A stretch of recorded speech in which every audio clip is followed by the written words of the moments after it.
Hello friends, how are you. So आज की video है मेरे कार बाइंग एक्सपीरियंस के बारे में। मैंने नई कार बाय करी है और क्यों नई कार बाय करी है, क्या रीजंस थे, कौन सी कार्स थी जो मैंने देखी, उन सब के बारे में शेयर करूंगा आपके साथ इस वीडियो में। So without any delay let's get started.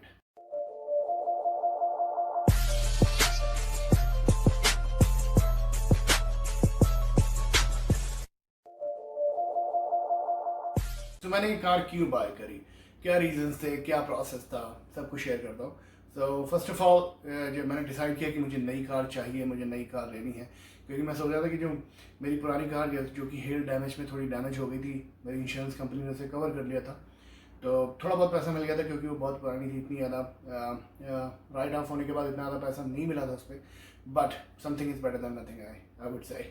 सो मैंने ब्रांड न्यू कार बाय करी है, और ब्रांड न्यू ही क्यों बाय करी, यूज्ड क्यों बाय नहीं करी, उसके पीछे ये रीज़न था क्योंकि यूज्ड कार्स जो थी वो किलोमीटर्स चले हुए थे। चलो दैट्स ओके, लो किलोमीटर्स भी मिल रहे थे, पर मेरे पास सेविंग्स नहीं थी इतनी ज़्यादा, और जो मेरी पुरानी कार से मुझे पैसे मिले थे उसको मैंने कहीं और अपने बैंक में डाल दिया था, जिससे कि जो मेरे ऊपर और मेरे जो मॉर्गेज है उसमें हेल्प हो जाए मेरी, तो उसमें डाल दिया था। तो मैंने कोई सेविंग्स करी नहीं थी, मेरा था कि मैंने कार लेनी है, ज़ीरो डाउन पे लेनी है या फिर मिनिमम डाउन पेमेंट्स पे लेनी है, तो फिर उस तरीके से मैं कार लूँगा अपनी। यूज्ड कार के जो इंटरेस्ट रेट थे वो 6.99 4.99 थे, और मुझे उतने हाई इंटरेस्ट रेट पे जाना नहीं था। और नई कार्स में जो इंटरेस्ट रेट थे वो 0.49 0.99 1.49 और 1.79 का था। तो that was the only reason कि मैंने नई कार चूज़ करी है, पुरानी कार चूज़ नहीं करी है। और नई कार चूज़ करने का एक ये भी था कि एक मेंटल सेटिस्फेक्शन होगा कि हाँ ब्रांड न्यू कार है, तो कुछ होगा नहीं आगे आने वाले एटलीस्ट 5 साल तक, तो कुछ भी नहीं सोचने की ज़रूरत है। जब नई कार खरीदने की बारी आई तो मैंने सोचा कि मेरा बजट क्या है, तो उस हिसाब से डिसाइड करता हूँ कि कौन सी कार बाय करनी है। मैं सिडान बाय करना चाहता था, एसयूवी उतनी ज़्यादा मेरी प्रेफरेंस नहीं थी स्टार्टिंग में, तो मैं सोचा कि चलो सिडान में देखते हैं। सिडान में फिर Honda civic was my preference, Honda accord was also one of my preference. फिर किसी ने मेरे को सजेस्ट किया कि वॉक्सवैगन की आप जेटा देख सकते हो, और Hyundai की एलांट्रा इज़ आल्सो गुड। तो मैंने कहा कि चलो देखते हैं, टेस्ट ड्राइव करी Hyundai एलांट्रा एंड जेटा, दोनों में कंफ्यूज था कौन सी लूँ कौन सी ना लूँ। इंश्योरेंस कंपनी को कॉल किया, पूछा कि इंश्योरेंस किसका कितना होगा मंथली बेसिस से। बाद में आई सेटल डाउन की, निगोशिएट किया जेटा के साथ, तो जेटा के साथ निगोशिएशन उतना ज़्यादा हो नहीं रहा था। मेरे को जेटा पड़ रही थी 32,000 की कैनेडियन डॉलर्स। तो मैंने कहा कि यार 32,000 it's too much money, it's not my budget. तो एलांट्रा एलांट्रा पे फोकस करना शुरू कर दिया और चला के देखी, अच्छी थी। मेरी कुछ डिमांड्स थी कि मैं चाहता था कि मेरी कार में सनरूफ भी हो, मेरी कार में रिमोट स्टार्ट हो, जो बाहर अगर बर्फ़ में खड़ी है मेरी कार और बर्फ़ गिर रही है तो मैं अंदर से ही रिमोट स्टार्ट करके उसको हीट ऑन करके थोड़ा, जब बैठूँ कार में थोड़ा कंफर्ट फील हो, तो थोड़ी लग्जरी टाइप वाली कार चाहिए थी मेरे को, बेसिक नहीं चाहता था मैं।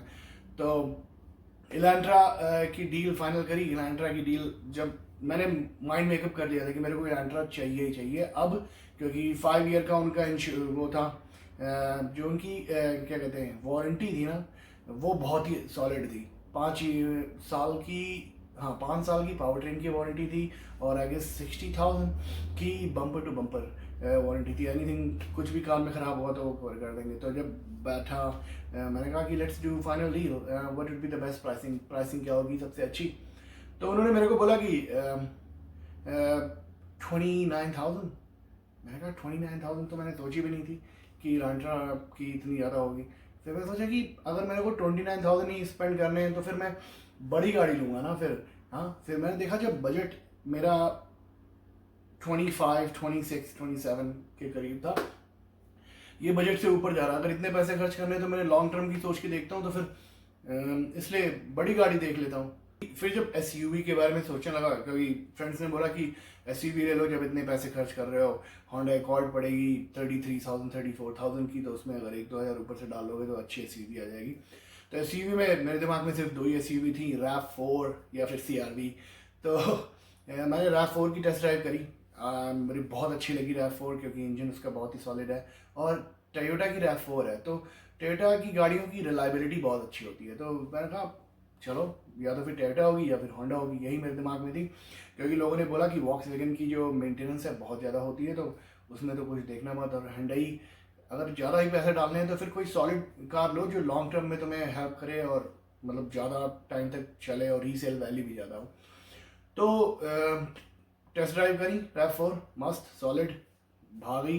पैसे की बात हुई, जब डील की बात हुई तो उन्होंने बोला इतना कि इतना डिस्काउंट्स कर देंगे वो।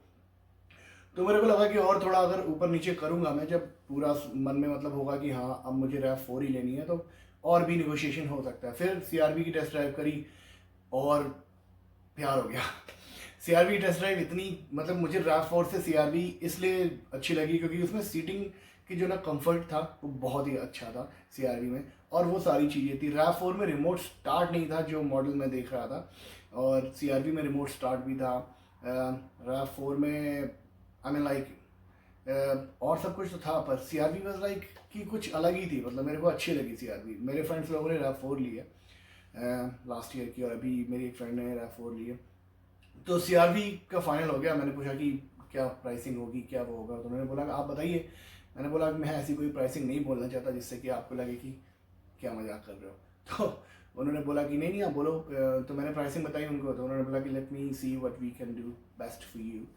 सो वो गए, वापस आए, उन्होंने बोला कि हम इतना कर सकते हैं। तो मैंने सोचा चलो कोई नहीं, घर आया, मैंने कहा अगर इतना निगोशिएट करूँगा ना तो वर्थ इट है। 37,000 आई वॉज रेडी टू पे पर CRV। सो 36,000 और 37,000। सो RAV4 में और CRV में सिर्फ $1,000 का फ़र्क था उस टाइम पे। तो मैंने सोचा CRV लेते हैं। मन बना लिया पक्का CRV लेनी है, जाके नेगोशिएट करना है। मैं ट्रिम लेवल जो मॉडल था वो भी फाइनल कर लिया है कि कौन सा मॉडल लेना है। सो बस घर आया, घर पे बैठा हुआ था, शाम को सोच रहा था कि अब CRV में नेगोशिएट करते हैं 37,500 के करीब पड़ जाएगी मेरे को। पर एकदम से दिमाग में ख्याल आया कि मेरा बजट था 25,000 के करीब का, और मैं गाड़ी ले रहा हूँ 37,000, ऑलमोस्ट कहते ना कि 12,000 महंगी।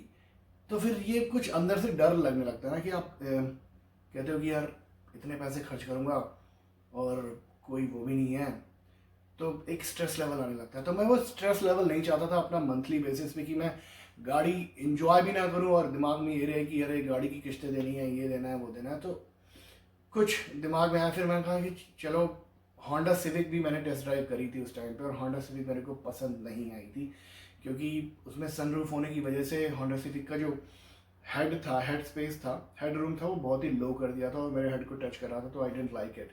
2020 होंडा सिविक की बात कर रहा हूँ, 2019 मैंने ट्राई नहीं किया तो मुझे उसका कोई अंदाज़ा नहीं है। तो Toyota Corolla at the last में मैंने टोयोटा करोला देखी जो कि मुझे पसंद आई, और उसमें सनरूफ मैंने सेक्रीफाइस कर दिया। मैंने कहा कि मैंने सनरूफ नहीं लेना है, अगर पैसे बचते हैं it's not a big deal, चलो सेक्रीफाइस कर देते हैं, अगली बार ज़्यादा पैसे कमा के अच्छी गाड़ी ले लेंगे इन फ्यूचर। फिर रिमोट स्टार्ट लगवा लिया, तो वो उन्होंने फ्री में रिमोट स्टार्ट लगा दिया मेरे को, उन्होंने विंटर टायर्स भी दे दिए मेरे को। So it was a very very good deal on Toyota Corolla which I decided to go for. और वो मेरे को फाइनल डील जो पड़ी वो बहुत ही अच्छे डील हुई, मतलब मेरे बजट में थी।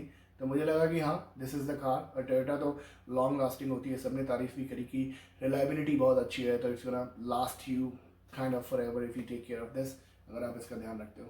तो टोयोटा फाइनल बाय कर ली। नेक्स्ट वीडियो में मैं आपको अपना पूरा कार का टूर दे दूँगा कि कैसी दिखती है कार, क्या क्या फंक्शंस हैं, और I just love my car now. I mean नई कार है, उसका रीज़न भी है, और शायद कभी कभी आप सोचते हो कुछ लेना और आपको कुछ मिल जाता है, क्योंकि वही आपके लिए बेस्ट होता है। तो मेरे ख्याल से Toyota was the best option मेरे लिए। तो मुझे टोयोटा मिल गई करोला, स्पेशली जिस पर्पज़ से मुझे लेनी थी, क्योंकि मुझे अपनी कार मैं सोच रहा हूँ कि आई एम उससे पैसे भी बनाने हैं मेरे को अपनी कार से, तो मैं पैसे बनाऊं कार से, ना कि पैसे ही लुटा दूं कार पे सर। तो ये था मेरा कार बाइंग प्रोसेस। अगर आपको कोई क्वेश्चन है, अगर आप कुछ और पूछना चाहते हो या जानना चाहते हो, you can always leave me a question like comment and I can always try to answer all of that. If you like this video, please hit the like button and subscribe my channel. And until the next time for a new video, you guys take care. Peace out.